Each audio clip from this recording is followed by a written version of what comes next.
welcome. We are sitting with Jenn Gotzon from the new movie Unbridled, which is opening now, and it's so exciting. And welcome, Jenn. Thank you so much for joining us. Hey, Ginger! It's really cool to be here with you. You're such a bestie in my heart, and it's so nice. Thank you so much for having our story on your program to let people know about how powerful this redemptive movie about horses is. It's And wonderful. I feel like I'm a little selfish liking the movie because I know you and I know Rachel, and then of course there's horses in it. So I mean, it's very hard not to like it for those reasons. But And you are definitely a horse lover. How many horses do you own down in Texas? We have about 80. That includes the babies. Right? Yeah, I mean, if we include the babies, and then we sell them in the late summer, early fall, and then we get another crop of about 20 to 25 babies again in the spring. Oh my goodness, so So there's a beautiful. constant, like, probably 50, mares, and we have a handful of studs, and then babies crop up every year, and then we sell off the yearlings like every late summer, fall. It's fun. It's so fun.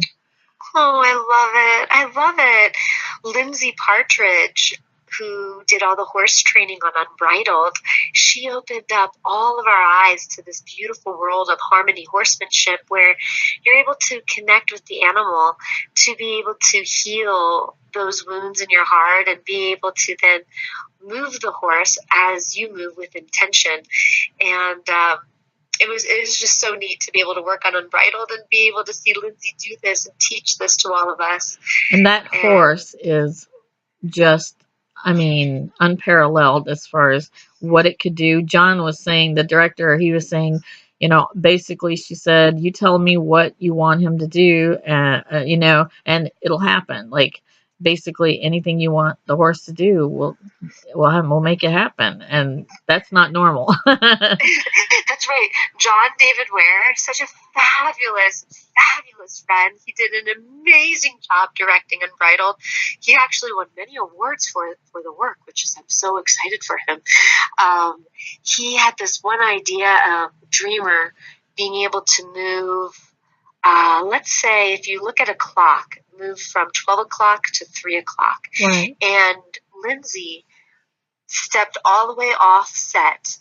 So she's out of camera, and with her intention, and then she had this movement that she did with her arm, she was able to move Dreamer just by the energy flow she was moving into Dreamer, and Dreamer's hind shifted into that 3 o'clock position. So our lead actress, McKay, was able to jump on Dreamer unbridled and to be able to ride her and love on her. And it just gives me chills right now even thinking about the beauty of Dreamer and the talents of Lindsay and the storytelling that John did. And there's, faith films can be kind of all over the spectrum, but many of them are kind of like The Farmer and the Belle. They're very happy rom-com kind of things, but this movie did not shy away from the dark stuff. And I'll tell you, Eric Roberts, I was so mad at him. I mean, like, he did such a good, he makes a good bad guy. Oh, Yes, he's like slitheringly yeah. good that he's such a good bad guy. Oh my goodness. The apple thing, like, the charts. like when she drops the apple and he picks it up, and just watching his face. I mean, I was like, okay, yeah, I already don't like you.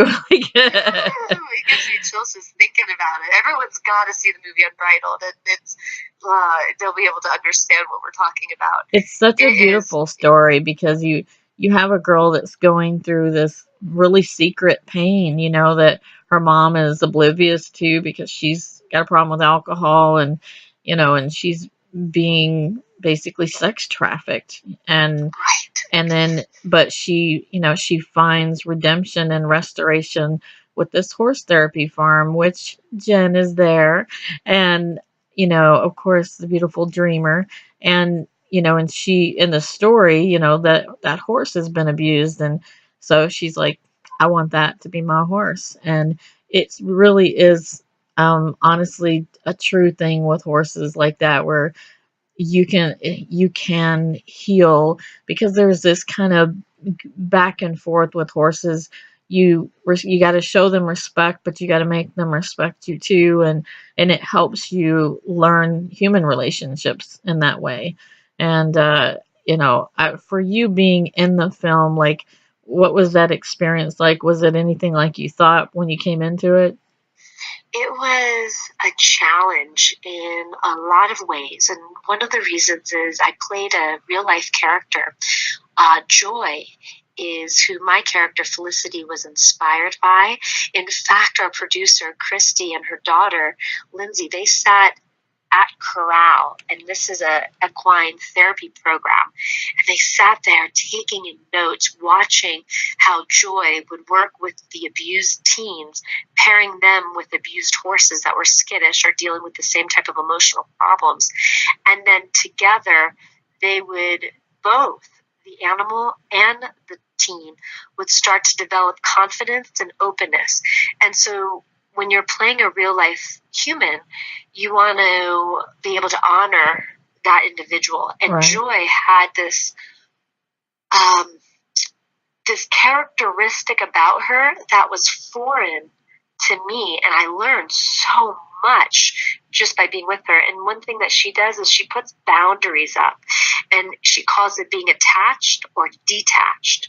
So I operate very often out of a space where I'm just warm, and Joy, out of the safety of the girls, would call it being detached, where she's pushing back that warmth so the girls would be able to feel comfortable and safe because they came from such an abused background. I hope I'm describing it correctly and honoring Joy.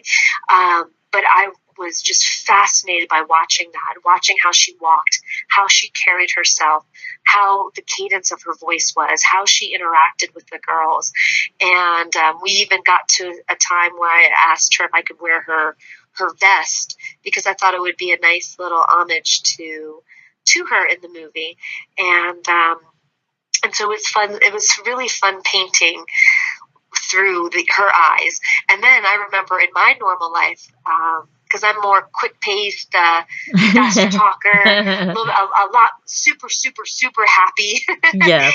And so I came back home to New York City, and as I was walking on the streets, I was using that attached, detached energy that I learned from Joy. And I was like, man, what a cool attribute to be able to learn from this extraordinary talent that Joy possesses, and that she's able to serve so many girls that are under trauma.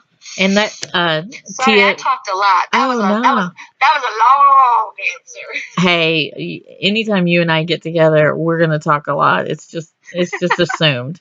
Tia McKay did a great job as the young girl that comes to the farm to get therapy. I mean, she's so beautiful I mean, like, just physically, but she had a really great way of expressing that. You could see the pain in her face.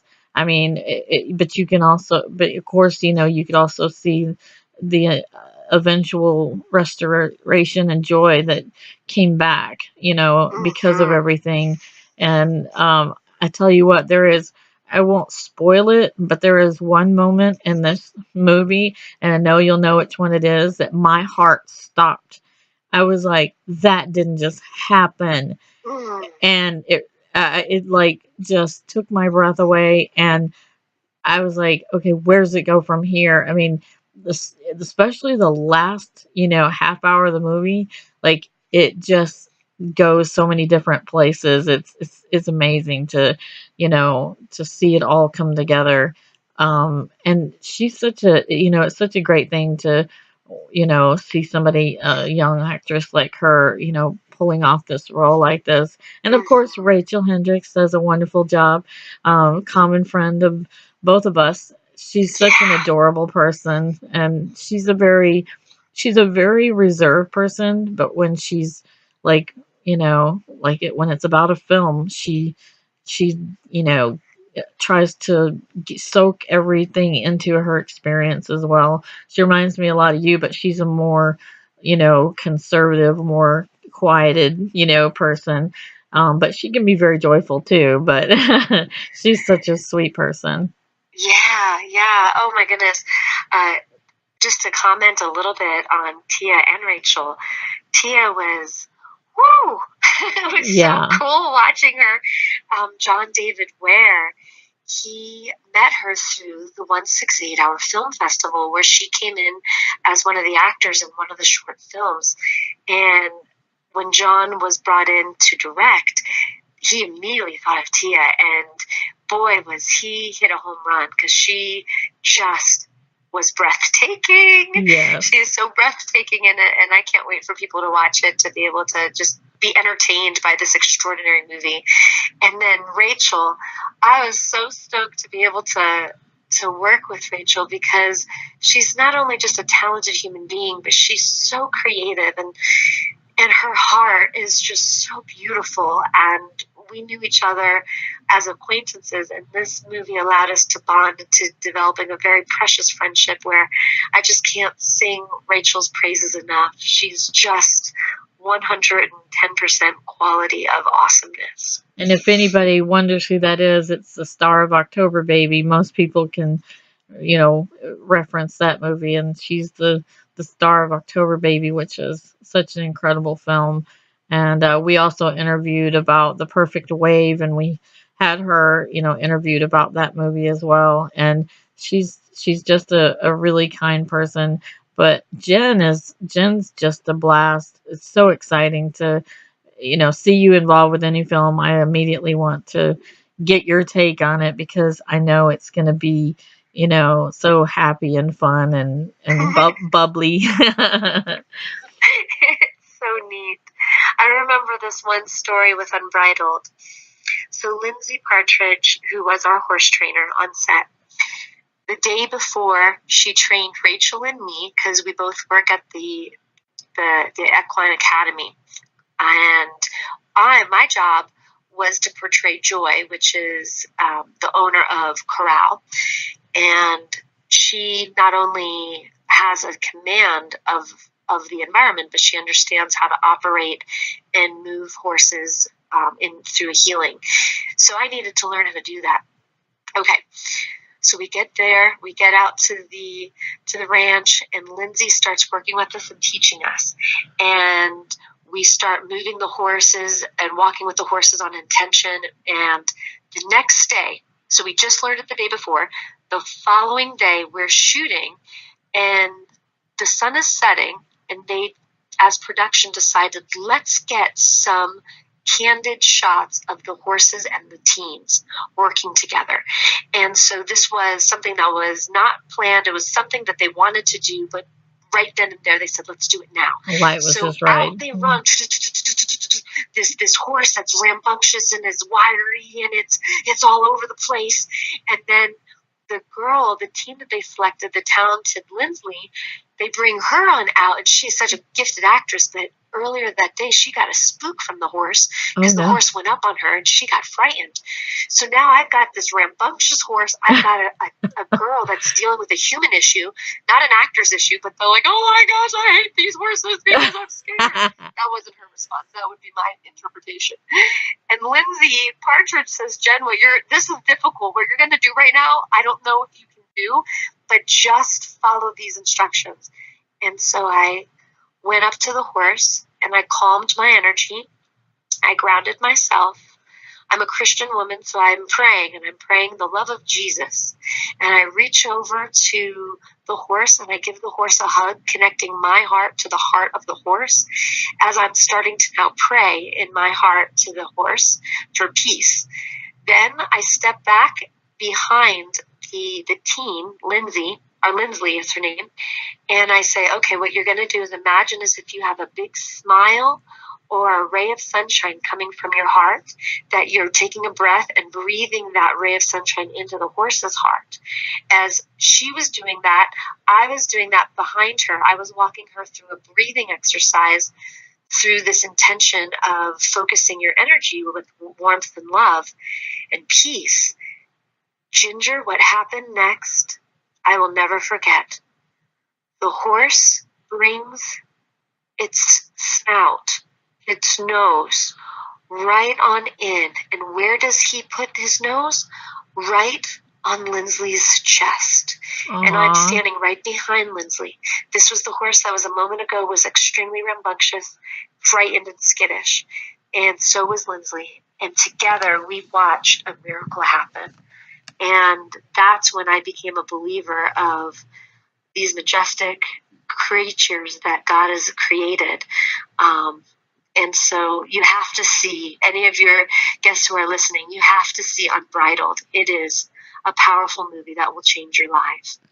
And it kind of hits everything. It has its funny moments. It has some very painful moments. It's forgiveness and has some joyful moments. I mean, some scary moments for sure. And I just think it takes you on such an emotional roller coaster of a journey that I think it kind of hits all the spots. You know, it's kind of what you want. You want to go on an adventure with the movie, and one that ends up where this one ends up. It's so worth the struggle during the hard parts of the movie. It's so worth it to get to the end. And working with horses all my life, like, you know, I can tell you, like, what you were doing, that horse felt everything.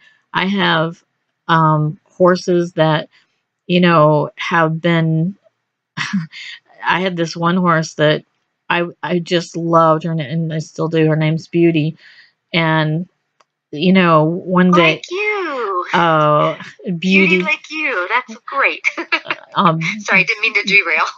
That's okay. I'll take the compliment. Beauty is adorable, and she has like a mark on her nose, and we call it her Beauty mark because it's kind of an unusual mark. It's like a little black mark on her white part of her front of her face. But what's funny is she would follow me just randomly all the time, and when I had cubes or treats, like I would put them in my pockets because if they see the bucket, or if you rattle the bucket at all, like you'll have 30 horse heads around you in seconds. And they're like big puppies, but they're 1,200-pound puppies. So, you know, you don't really want 30 of them all around you at once, because if they start just playing around with each other, you can get stomped pretty easy. And Beauty, it was just so odd that I just thought, man, this horse, I don't know what it is about it, but she's very mischievous. Like, she would, you know, like I would have my hair in a ponytail, and she would grab my ponytail with her mouth, but she wouldn't pull it. She would just grab it, like, don't go anywhere. And just, and then if I said, you know, Beauty, you know, let go, or, you know, anything like that, she would let go. But she just kept, you know, following me, and then she figured out I had the treats in my pocket. And I had a friend that I was showing the farm to, and she said, "There's a horse behind you." And I said, "It's Beauty, I'm sure." And I turned around, and as soon as I did, she's literally like getting her lips like on my jean pocket.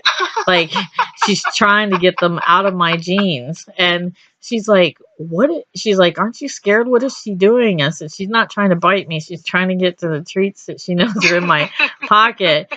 But here's the beautiful thing is that I just thought, what is it about this horse that, you know, like literally I felt like I could communicate anything without even it being a command that she knows or anything like that. I could just, you know, just put my hand up, and like if she was getting upset or anything. But she was also mischievous, but like she wanted to be loved on all the time. She would just sit there and rub her nose up and down my neck until I finally turned around and like loved on her.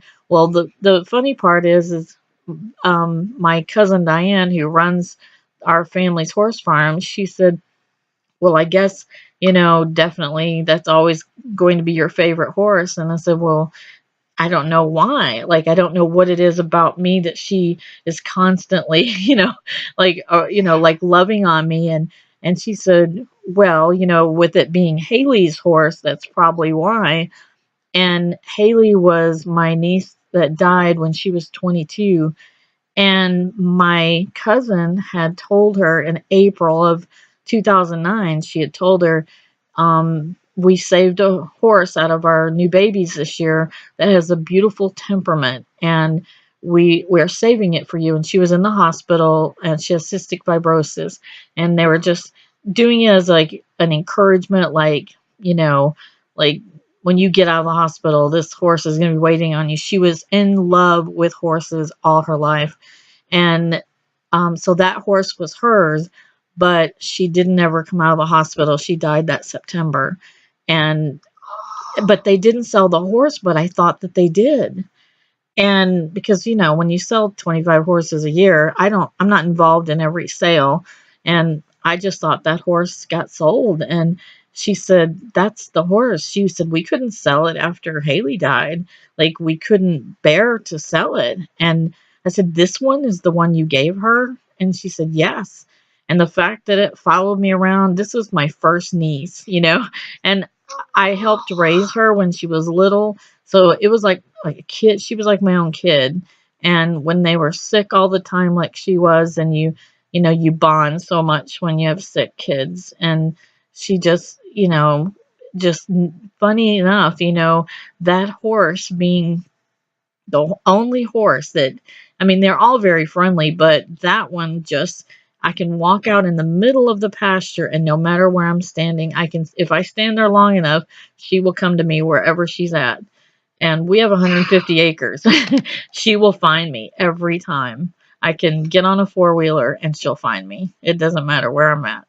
And What a beautiful isn't that story. amazing? And I think God just, everything he creates has, so many intricacies that we'll never know about until we till we find him, till we actually meet him face to face. But I when I saw this movie was about that, I told my cousin, I said, okay, when I semi-retire, this whole thing is becoming a horse therapy farm.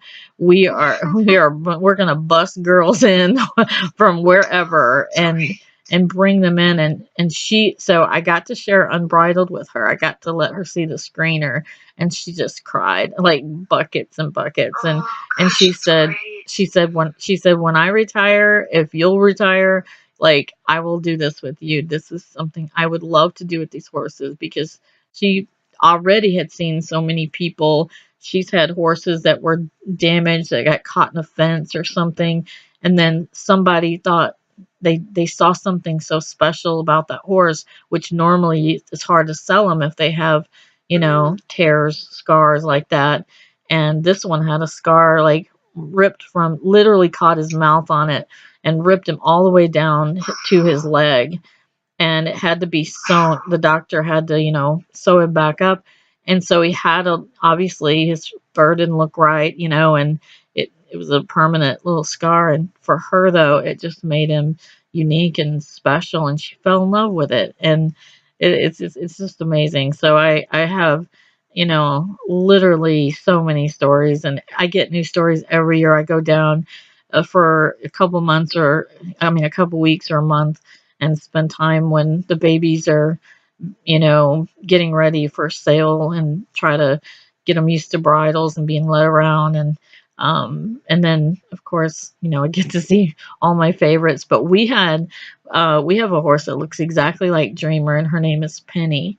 And I think you remember that she had a baby, and we had to name her after after a certain couple.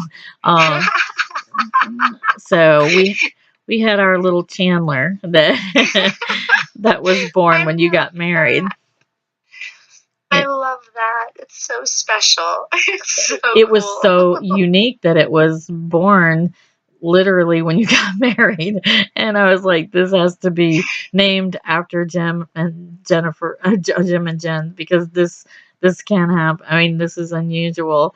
And it was so exciting and I'd just been to your wedding, so I was emotional. So Now every time I see Love that it. baby, I I love just it. I'm beaming with my smile is like from left to right, beaming so big, thinking of when you reached out and let Jim and I know that you were naming your little cutie pie after our honoring of our wedding day and naming him Chandler.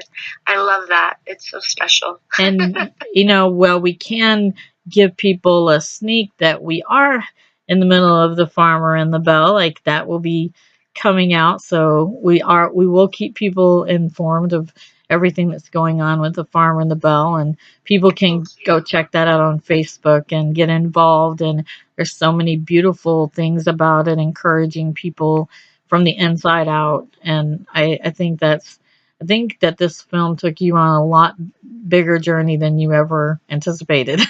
It Yeah, feels like it's it to definitely be true. like it's taken a life of its own.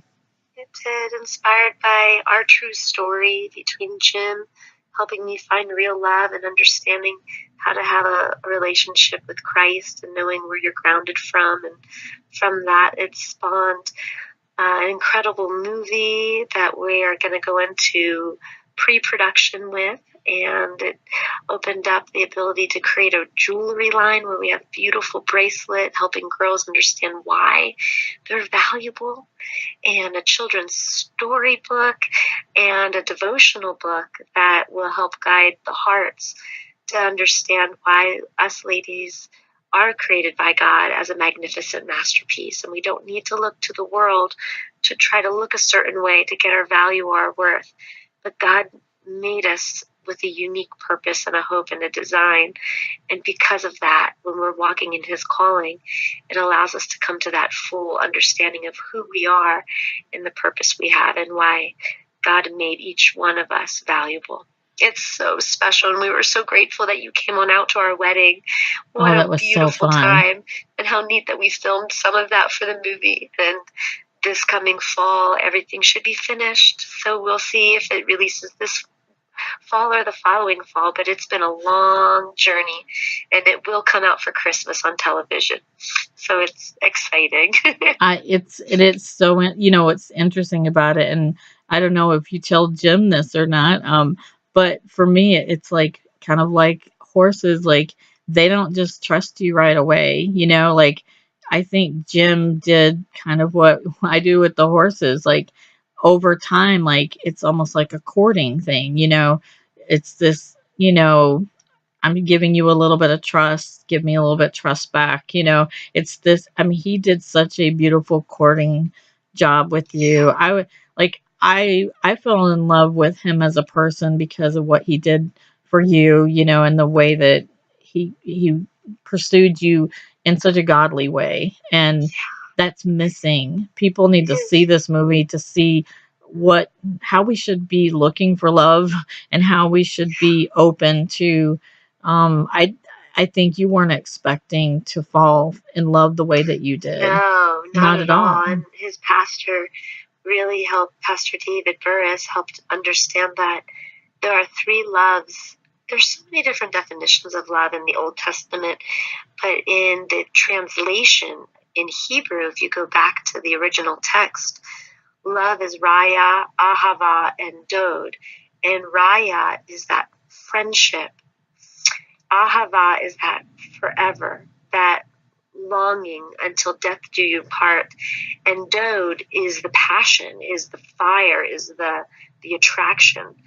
And we live in a day and age where so many of us will just look for the dode in Right. relationship and remove the fact of friendship and remove the fact of a life lasting commitment. And so his pastor had Jim focus on courting me in the Raya love, which is friendship. And Jim would write me letters.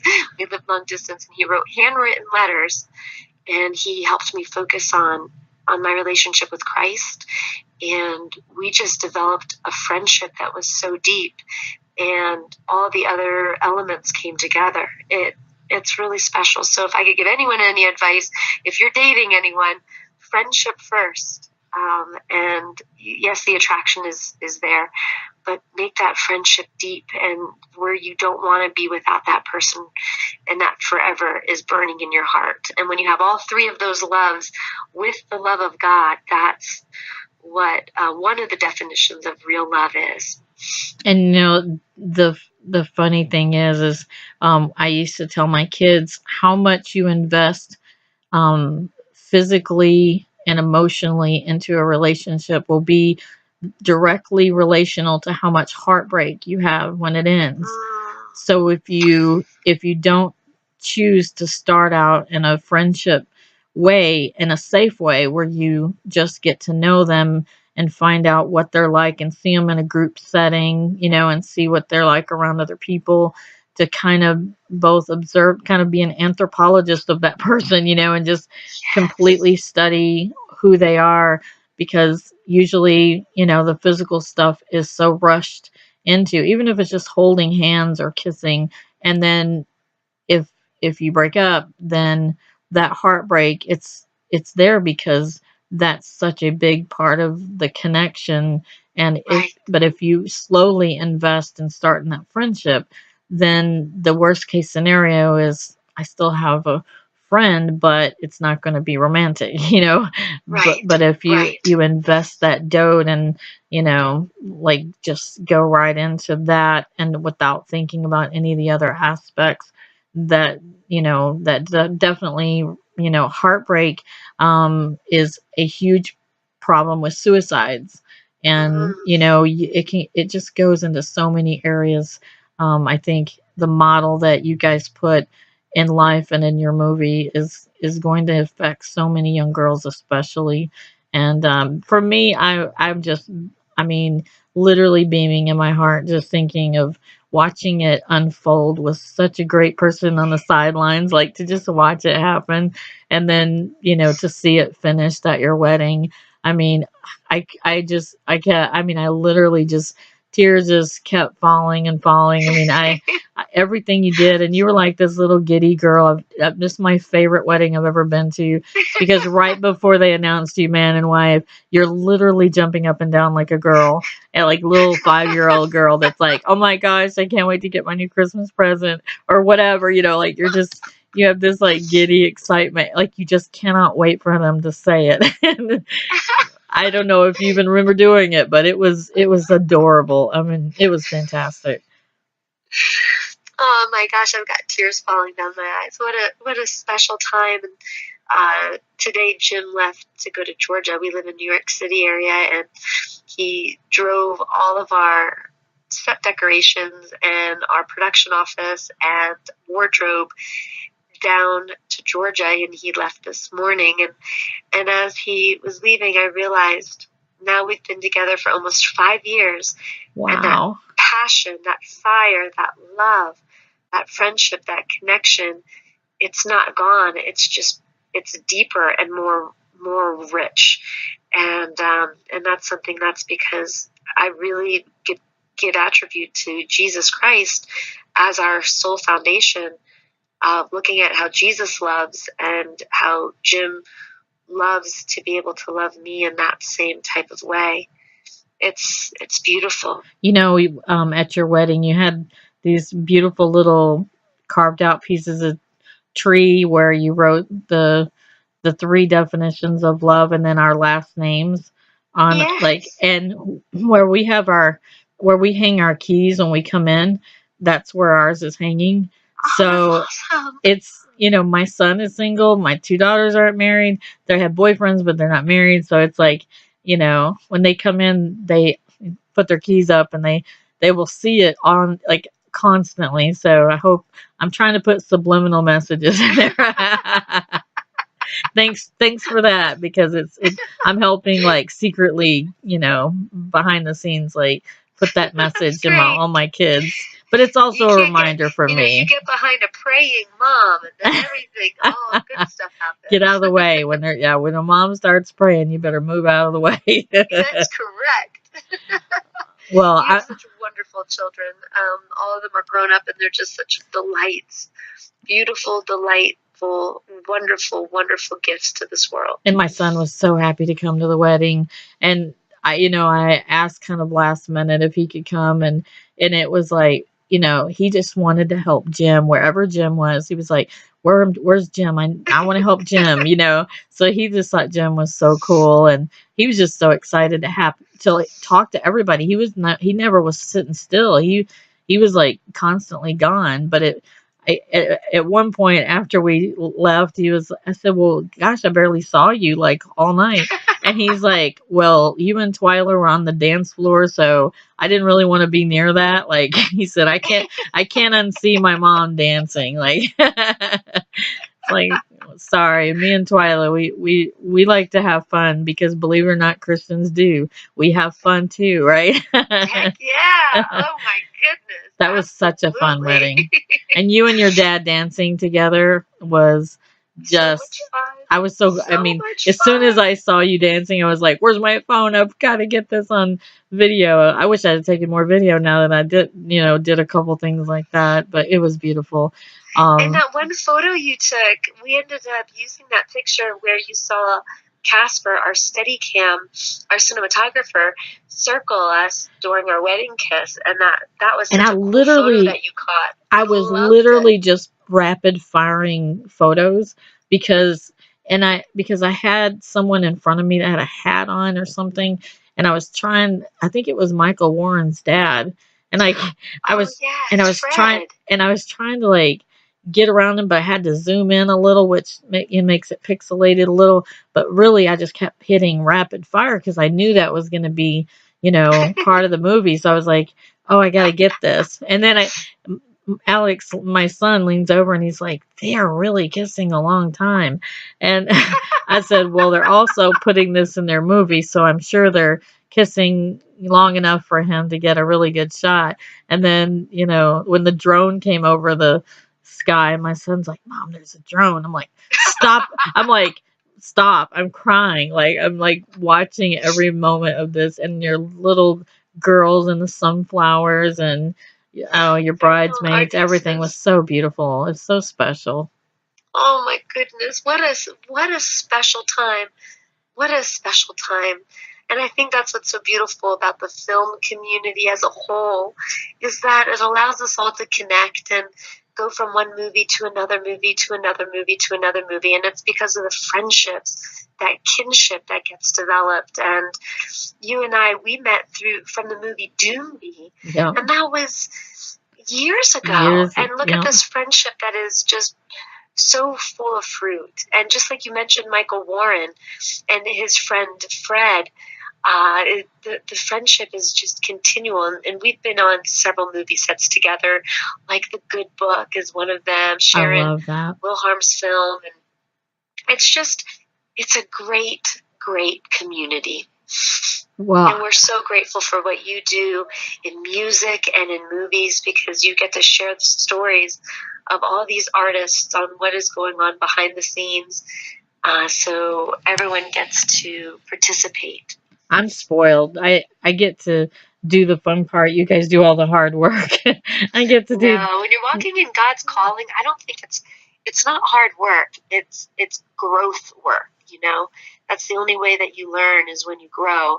And growing pains can be painful, but if you're not growing, there's no fruit. So if you're just at a stagnant standstill, that just stinks, just like any water that's stagnant. So you have to constantly be moving and growing. And when you're doing what you knew you have been created on this earth to do, there is a fire and there is fun, and it is good. Well, I'm so thankful for you for doing an interview. And so everybody, if you want tickets, go to unbridledtickets.com, because it's a limited release, and we want you to, buy up tickets, even if you gift them to other people, show your support for the movies, because faith films need our support, and sharing it on social media. And, like I said, buy some tickets and gift them to some people, and just say, hey, we just want to bless you. Go see this movie. It's going to be amazing. And Amen. Gift them to them. movieguidetickets.com. And may I share with you a review that Movie Guide released about Unbridled? Yes, absolutely. Tom Snyder, the editor at Movie Guide, reviewed the film, and he wrote, "It's a riveting, redemptive movie full of jeopardy that also deals with important issues in a heartfelt, inspiring way." And when I read that, I got so excited. I was like, oh my goodness. That really explains it. What a great review from Movie Guide and from Tom, who reviews every movie that comes to theater. We are so blessed. Thank you. Oh my goodness, so much. I could talk to you all day, but eventually I should probably stop the interview just for the sake of people. Everybody have a great rest of your day. And if you like a girl and a horse type of a movie, go see Unbridled. T.C. Stallings is amazing.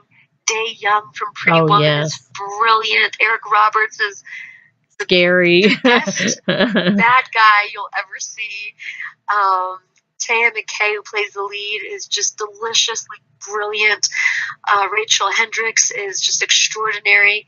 David, everyone, the entire cast, I could just go on forever. And our producers are amazing. And we're very grateful for the direction that John David Ware gave and the beautiful horse streamer. So shouts out to all and to all and to all, and we love you.